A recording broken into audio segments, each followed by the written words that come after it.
It was a warm summer's day when Brenda Delgado received an email from her former boyfriend. The two had been happily dating for a number of years. Ricky had even given her a promise ring. Detectives say that in February of that same year, Ricky decided to break things off. He just wasn't happy anymore. The two remained friends, and by June, Ricky sent Brenda an email announcing he'd finally begun dating someone else, a lovely young woman named Kendra Hatcher. The only problem was, while Ricky had happily moved on with his life, Brenda, well, she hadn't. Hearing this news was devastating, and investigators say that Brenda vowed to get Ricky back no matter the cost, and she was willing to take down anything and everyone who stood in her way.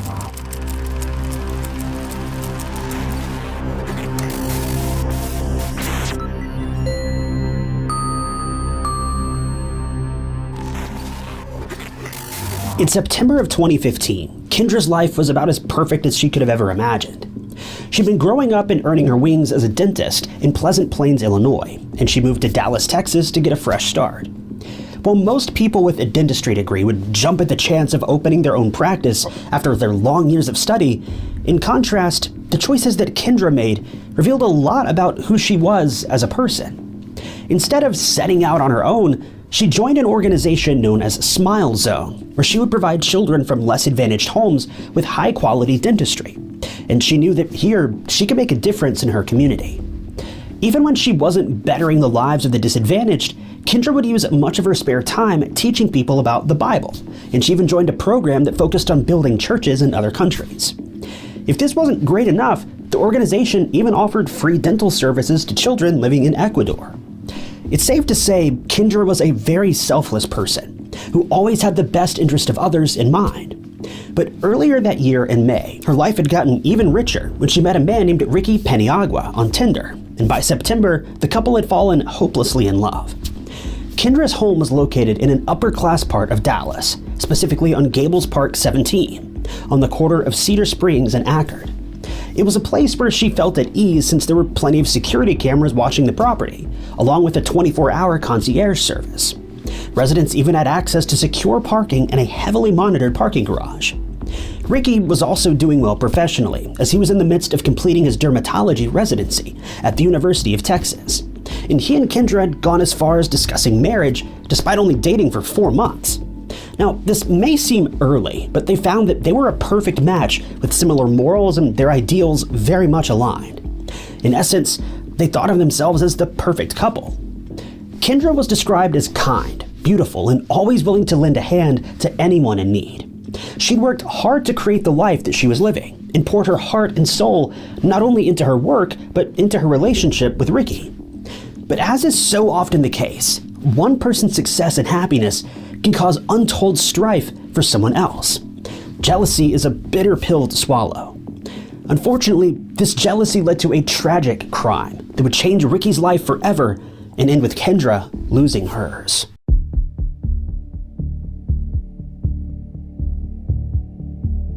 On Wednesday, the 2nd of September, Kendra had finished her shift at Smile Zone and headed home to Gables Park 17. She was looking forward to the weekend since she and Ricky had made plans to travel to Mexico for Labor Day, which is a holiday for workers here in the US. She was super excited at the prospect of discussing plans for she and Ricky to move to San Francisco when they got back. But she could never have foreseen what would happen next when she arrived at her building at exactly 7:42 p.m. After arriving home, she drove her car into the secure parking garage and parked in her usual spot. But just minutes later, 2 witnesses who were present in the garage heard a woman screaming, followed by the blood-curdling sound of a firearm being discharged. A fellow resident at the complex, a man named Hashem Saad, also heard the same sounds and instantly knew something was wrong.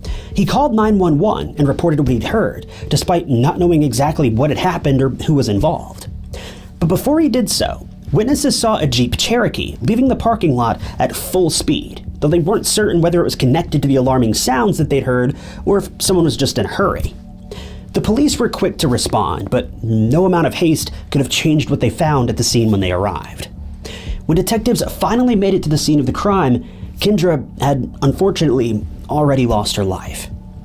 Prior to this, there was no suspicion that anyone had any ill will towards Kendra. After all, who could?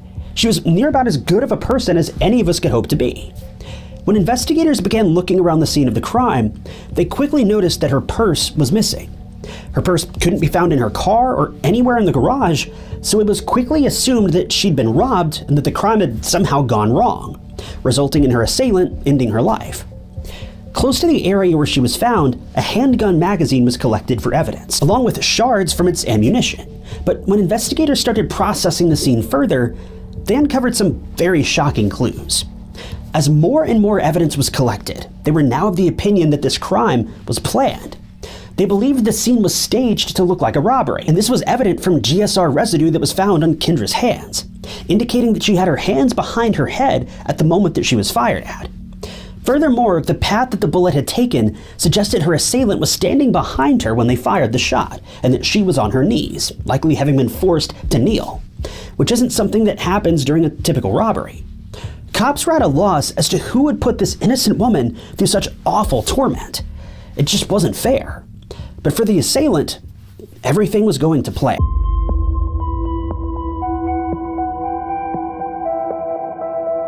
After clearing the scene of the crime, detectives had the unfortunate task of breaking the news to Kendra's boyfriend, Ricky. Ricky was understandably devastated at the news, and later that night he sent a text message to his former girlfriend and longtime friend, Brenda Delgado. Brenda was shocked to hear the news of Kendra's passing, and she vowed to be there for Ricky any time, day or night. As the investigation into this baffling crime continued, investigators looked at security footage from Kendra's building, and they were immediately presented with a fair amount of evidence regarding the Jeep Cherokee that was seen leaving the garage immediately after the shots were fired. It showed the vehicle arriving at the building at 7:15 p.m., 28 minutes before Kendra drove into the garage. Footage inside the garage captured a man who could be seen walking towards the area where Kendra's car was parked, and he would then be seen returning to the Jeep just a short while later. Investigators were certain that this man was responsible for the crime, but they didn't recognize him or the Jeep that he was seen in. It would then come to light that the man hadn't acted alone, as a woman could be seen driving the Jeep mere moments after the man got back in. And it had become clear that this incident had been planned well ahead of time. Footage of the scene wasn't clear enough to identify the two suspects, or to see the Jeep's license plate number. And so investigators decided to release still images of the security footage to the public, along with an appeal for anyone who recognized the couple to come forward. In these types of circumstances, it's often the case that these bids for information go unanswered, either because no one can identify the suspects, or because people are simply too scared to come forward for fear that they might be retaliated against. But in Kendra's case, the exact opposite was true.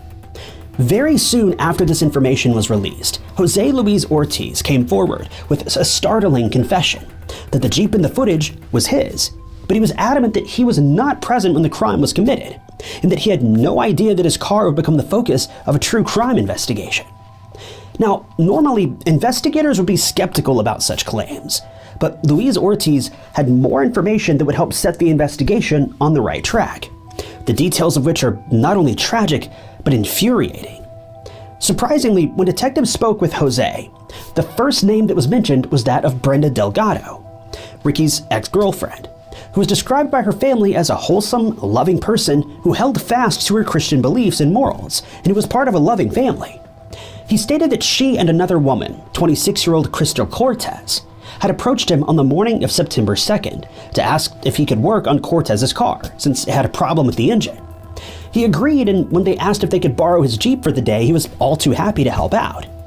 He knew that the two women had to get to work, and so he felt that he'd be doing them a favor.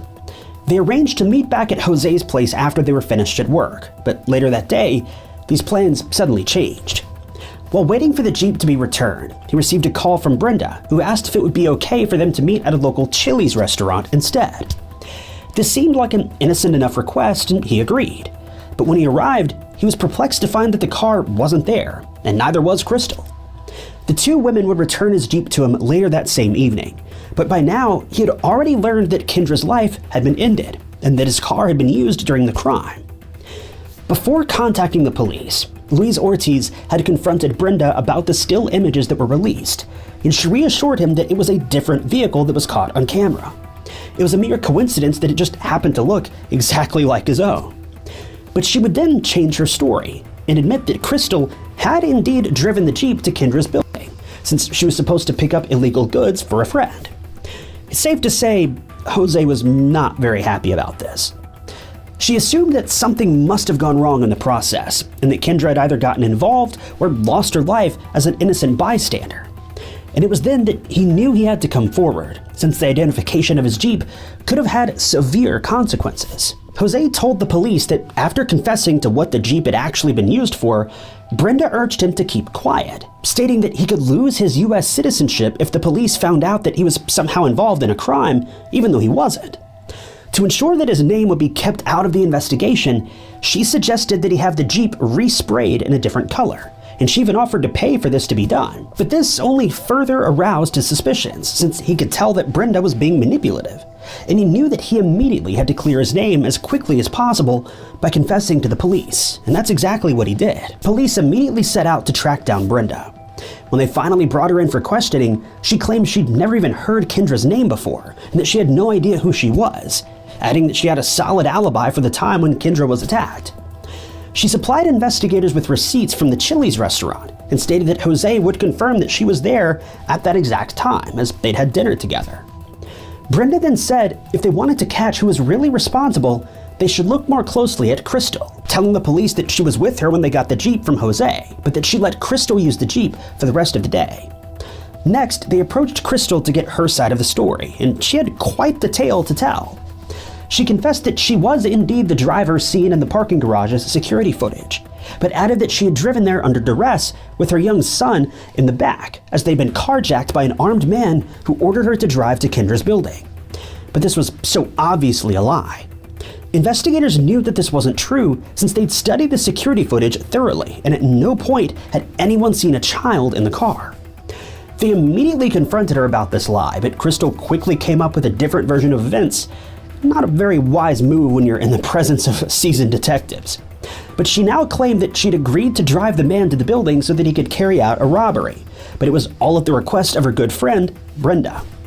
But she insisted that she knew nothing about the crime that took place and that she had no idea that someone had lost their life in the process. At this point, Crystal had now confessed that she was an accomplice, but she refused to go down alone, as she'd now implicated Brenda, stating that she'd only agreed to take part in the robbery at her request. She then explained that Brenda wanted the man to rob Kendra since she was jealous of the fact that her old boyfriend, Ricky, was now dating her. And the case was now starting to make a lot more sense. And it was soon revealed that when Brenda found out that Ricky and Kendra were dating, she found it impossible to accept. Police were now on to something, but let me tell you, this is only the tip of the iceberg.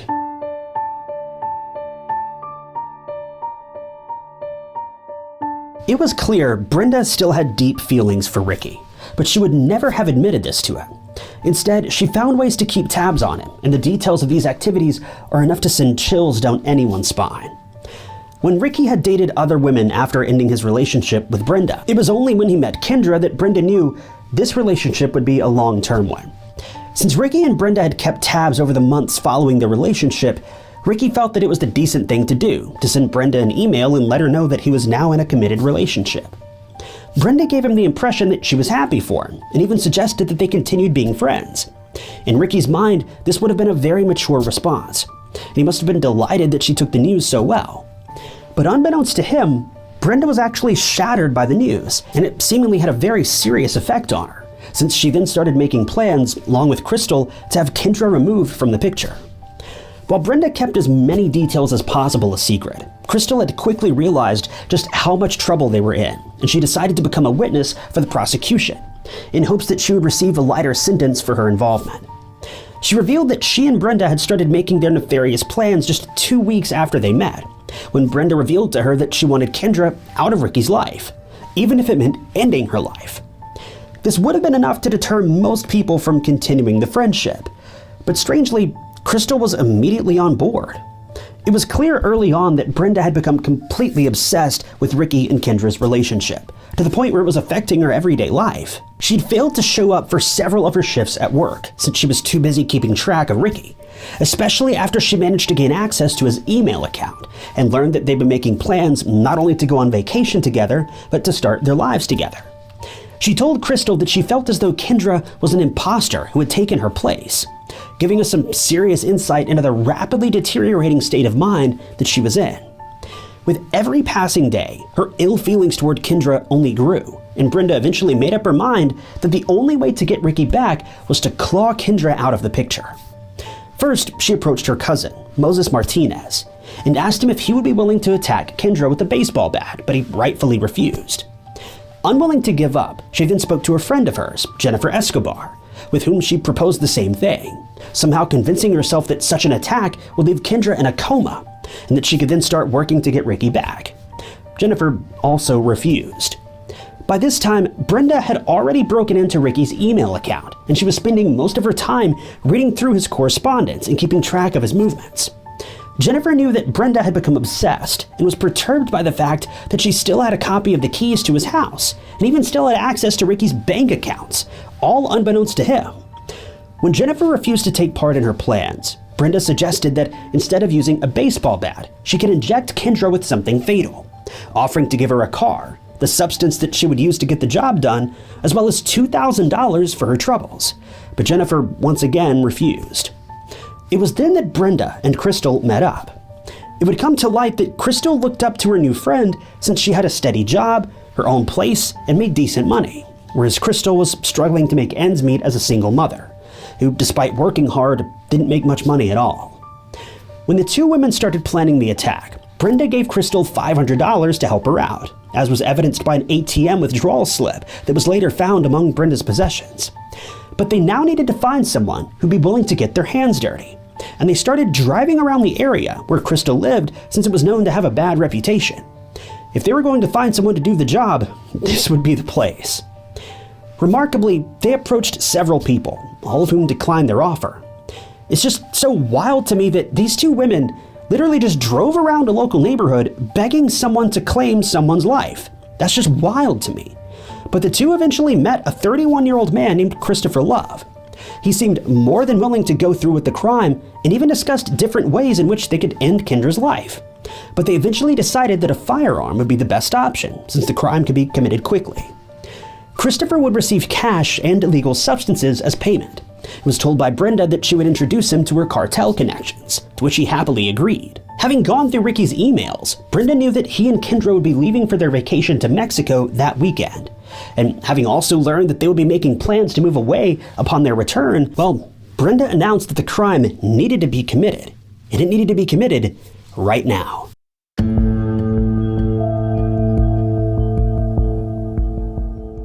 While Christopher awaited instructions from Brenda and Crystal followed Kendra to learn what her everyday routine was like. They learned where she worked and on one occasion used binoculars to spy on her while she was in her office, all while they were sitting across the street at a Salvation Army charity store. That afternoon, they followed her as she drove home and realized they could get into the building's parking garage by waiting outside and following one of the other residents as they drove in. The gate allowed just enough time for this to be possible. When they were certain of Kendra's routine after following her for a few days, they were confident that their plan would work, and on the 1st of September, the three accomplices did a dry run to ensure that everyone knew what they were supposed to do the next day. The following morning, Brenda and Crystal borrowed the Jeep from Jose. They then picked up Christopher, after which they dropped Brenda off at the Carrollton Library. Christopher and Crystal then traveled to Smile Zone, at which point Crystal actually left Christopher there since she had to pick up her son and nephew from school.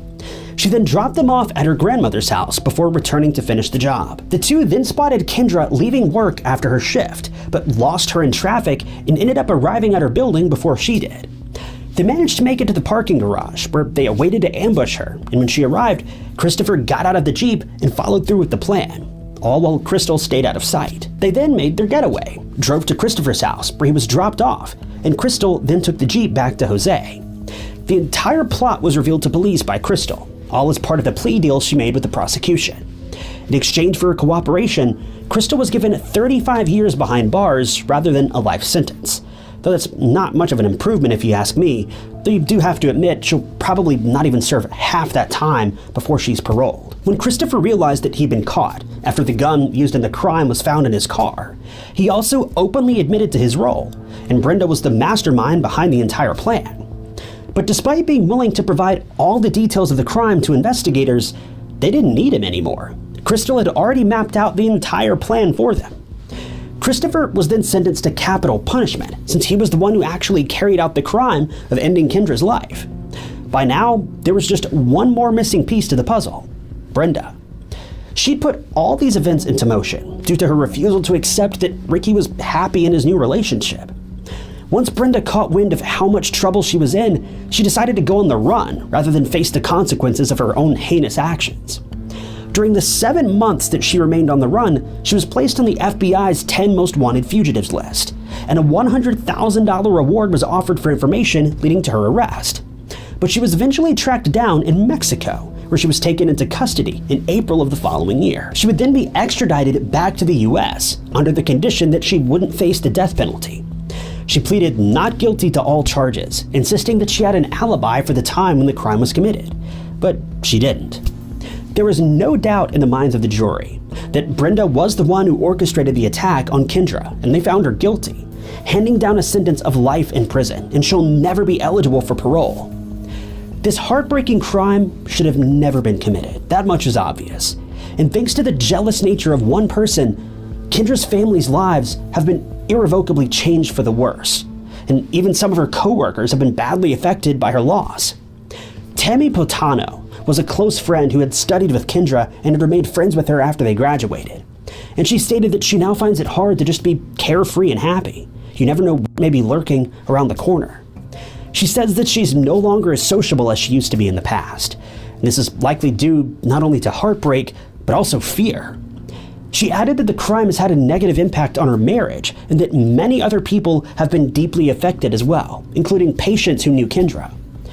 Her patients were also struggling to come to terms with the fact that such a loving and caring person had lost her life at the hands of 3 people who had never even met her, never even spoken a single word to her. When obsession and jealousy creep into someone's mind, there's no telling what the result might be. And in most cases, someone in that situation would eventually make peace with the fact that they need to move on with their lives. But Brenda Delgado refused to accept that she couldn't have what she wanted, and in the end, she'll pay the price for the rest of her life. But even with this exchange, it doesn't even begin to make up for such a loss of an amazing young woman like Kendra Hatcher.